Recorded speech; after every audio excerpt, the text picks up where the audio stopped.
Maraming katanungan ngayon dito. Paano tumakas? Meron bang nagpatakas? Bakit tumakas? Or bakit pinatakas? Yan ang mga anggulong titingnan natin ngayong araw na ito. Okay? Pero eto muna, simulan natin dito sa ito. Panoorin nyo ito ha, panoorin nyo. Naaresto na ang bilibid inmate na mahigit isang buwan nang nawawala. Siya ang presong inakalang chinop-chop at inilagay sa septic tank ng bilibid. Mula sa Muntinlupa, nakarating pala sa Angono Rizal ang suspect at doon na siya nadakip. Live mula sa Angono Rizal, nasa frontline na balitang yan si Gary De Leon, exclusive. Gary? Exclusive! Julius, nandito nga tayo sa Angono Police Station at nandito na nga, buhay na buhay, yung nawawalang missing PDL ng Bucor na si Michael Angelo Cataroha. Naaresto siya for... Sandali ha. Ito'y nung isang araw na news. Okay? Dito muna tayo magsisimula nung isang araw na news. Para mas makita natin, masundan natin. Okay? Tuloy. 4:15 ng hapon at dinala siya rito para sa medical. At yung si Cataroha ay pinagtalunan dati ng Kongreso at Senado at sinabing nawawala at nasa septic tank. Mamaya, eksklusibo akong babalik para interviewin natin, ipakita natin yung interview ng nanay at mismong itong si Michael Cataroha na inaabangan natin ngayon. Julius, Sherry. Maraming salamat, Gary De Leon. Kaugnay ng pag-aresto sa tumakas na bilibid inmate na si Michael Cataroha, live mula sa Angono Rizal, nasa frontline ng balitang yan, si Gary De Leon, exclusive. Gary, anong latest dyan? Nag-mugshot at nag-fingerprinting na nga si Cataroha at kanina ay nakita na nga natin siya at tinanong nga natin pero naging matipid ang kanyang mga sagot kung paano nga siya nakatakas sa Bucor. Sa litratong ito, makikitang hawak ng mga otoridad ang nakatopless pang si Cataroha habang pinoposasan. Kuha yan kaninang hapon lang. Nakapanayam ko kanina ang nanay ni Cataroha na inakusahan noon na nagtatago sa kanyang anak bago makitinanggi niya yan. Pakinggan natin ang kanyang pahayag. Kailan mo nalaman nandiyan na sa tabi-tabi niya? Wala po akong alam. Wala ko alam.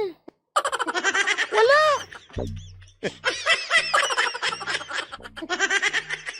Wala, hindi ko alam. Wala talaga akong idea. Wala. Wala.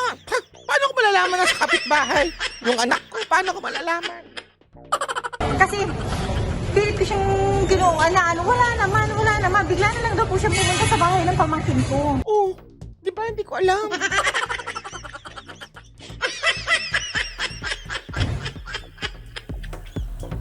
Sa tulong naman ng Intel ng Angono Police ay agad na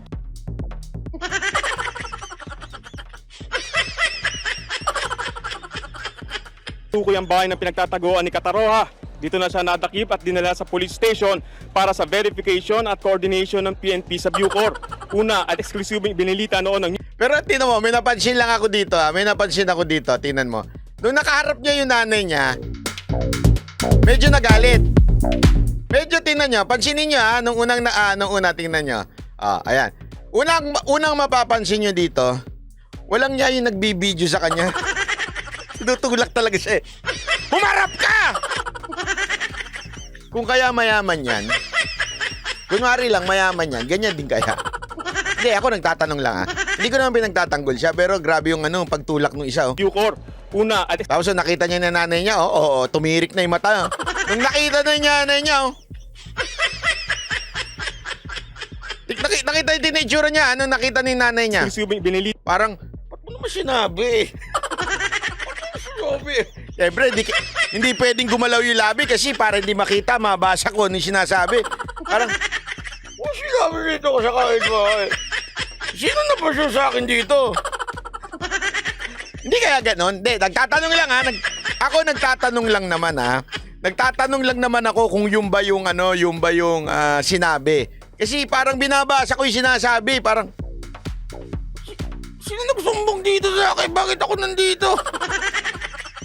Bakit sinasabi? Dito ako eh. noon ng News 5 ang pagkawala ni Cataroha sa Bilibid. Nakakulong Ayan di ba sama ng tingin sa nanay niya? Ba't mo sinabi na? Ba't mo ako pinuking dito ako? Joke lang po yun, joke lang po. Hindi ako sure ha, hindi ko sinasabing yun na sinabi ha. Ayan po, biro-biro lang ha. Siya roon dahil sa mga kasong anti-fencing at karnaping. July 15 siya nawala at huling nakita na naghahaponan sa dormitoryo nila. Ang unang sabi ng Bucor noon, baka napagtripan at itinumba na ng ibang inmate si Cataroha. Hanggang sa may na-discovering buto ng septic tank ng maximum security compound. Ayon kay Justice Secretary Boying Rimulya, kay Cataroha ang buto. Pero kalaunan ay binawi ito ng kalihim at inaming na fake news siya. Lumabas din na buto. So ito senaryo. Nung una, ang sinabi ng DOJ, yun yung buto na fake news daw. Ibig sabihin, kumabig. Kumabig sila sa press release nila. Okay? Kinabig nila, binawi. Bakit kaya? O, tingnan natin ha. Lang pala ng manok ang nakita sa septic tank. Kaya lumutang ang posibilidad na hindi patay at tumakas lang ng kulungan si Cataroha hanggang sa nadakip na nga siya kanina. Julius, nangyari nga kanina ay dadalhin siya sa provincial police station at ang gagawin naman ay doon siya susundin ng Bucor. Hanggang sa ngayon kasi walang representative na dumating mula sa kampo ng Bucor. Kanina tinanong natin sa... Ay, ito. Napaka-importante nito. Okay? Etong part na to, napaka-importante na hindi na naulit after nilabas tong news na ito. Napaka-importante nito ha, makinig kayo. Okay? Hindi na inulit to eh. Hindi na lumabas uli sa ibang news. Pakinggan nyo ha. Sa provincial police station at ang gagawin naman ay doon siya susundin ng Bucor. Hanggang sa ngayon kasi walang representative na dumating mula sa kampo ng Bucor. Walang representative na dumating mula sa kampo ng Bucor. Pero, Kanina tinanong natin sa Bucor paano nga nahuli si Cataroha. Ang sabi nga nila ay coordination ito ni Angie Bautista, yung dating head executive assistant ni Katapang, at yun ang nag-coordinate sa PNP dito sa Angono para madakip nga si Cataroha.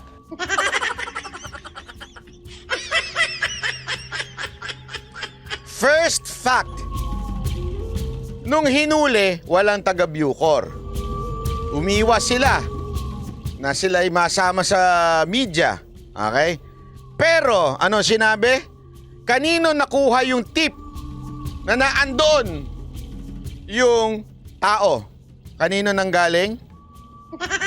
Kay Angie Bautista. Na ano? Na-resign na. Wala na sa Bucor. Wala ka na sa Bucor, pero alam mo nangyayari doon sa nakawala, pinakawalan, o di kaya inutusan. Kasi, isipin nyo na maigi ito ha. Isip kayo na maigi. Kaya dapat naliman nyo isip nyo dito. Hindi dapat yung paniwala lang tayo ng paniwala eh. Isipin nyo ng mabuti ito. Sino ang nagsabing manok yan? Ay, manok, sorry. Yan yung si Michael. Doon una, sino una nagsabi doon? Bucor, di ba? Kanino galing yon? Oh. Si Katapang, ayaw niyang aminin siya. Okay? Pero definitely, nasa mga otoridad ng Bucor ang nagsabi kay Rimulya. Okay? So, yun ang unang quote-unquote istorya nila. As eventually, hindi ko alam kung bakit nagbago at sinabi na nilang tumakas. Tama, mali. Tanungin ko kayo. Ikaw tatakas ka. Bakit ka pupunta dun sa malapit sa bahay nyo? Paki-explain. Tatakas ka ha. Pumunta ka dun sa malapit sa bahay nyo. Ano lang ibig sabihin nun? Isipin nyo na maigi yun ha. Tatakas ka. Siyempre, anong unang titingnan ng mga pulis? Bahay mo, lugar ninyo. Diba? Matik na yun. Titingnan mo ngayon, pupunta yung nanay, baka di ba? Matik na yun. Bakit ka ngayon pupunta doon? Sa bahay ninyo, malapit doon. Dahil, isa lang ibig sabihin nun. Confident siya. Na, walang mangyayari sa kanya. Confident siya na hindi siya mahuhuli doon. Kasi, bakit?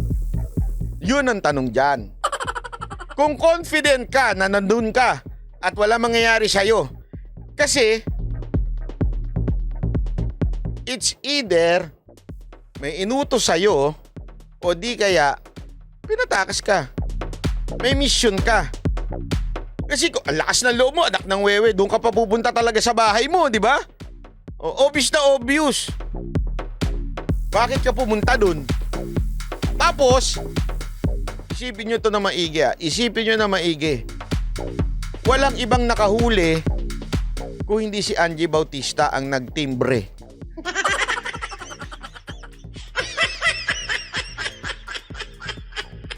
Si Angie Bautista mismo ng taga Bucor, yung nag-resign, ang nagsabi sa pulis, nandun siya.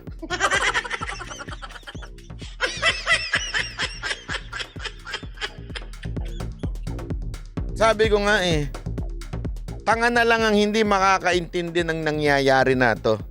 Diba? Tanga na lang talaga. Mantakin mo, walang kahirap-hirap. Tinuro lang, andun siya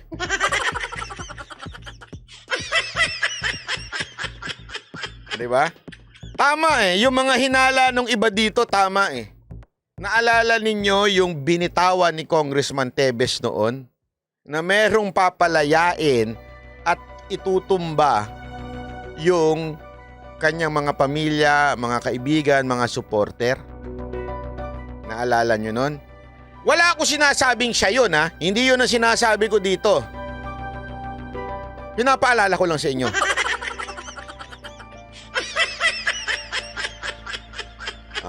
Pinapaalala ko lang siya yung sinasabi ni Tevez noon na merong palalayain at para itumba yung kanyang pamilya. Wala tayong sinasabing yan yun Hindi natin sinasabing yan yun. Okay? Wala ako sinasabi Pinapaalala ko lang. Pinapaalala lang natin ang mga circumstances around this Bucor problem na ito, o issue man na ito. Okay? Alam naman natin, di ba? Pagdating sa Intel, si Tevez talaga nga namang tumatama mga Intel niya. Di ba? Syempre, ang laki ng intelligence span niya. Akala nyo kayo lang may intelligence fund Sabi siguro, di ba? Akala nyo Office of the President lang ang merong confidential fund Meron din siya. Kaya nga, alam nyo, ewan ko lang kung ito ba yung sinasabi ni Tevez. Hindi ako sure. Okay?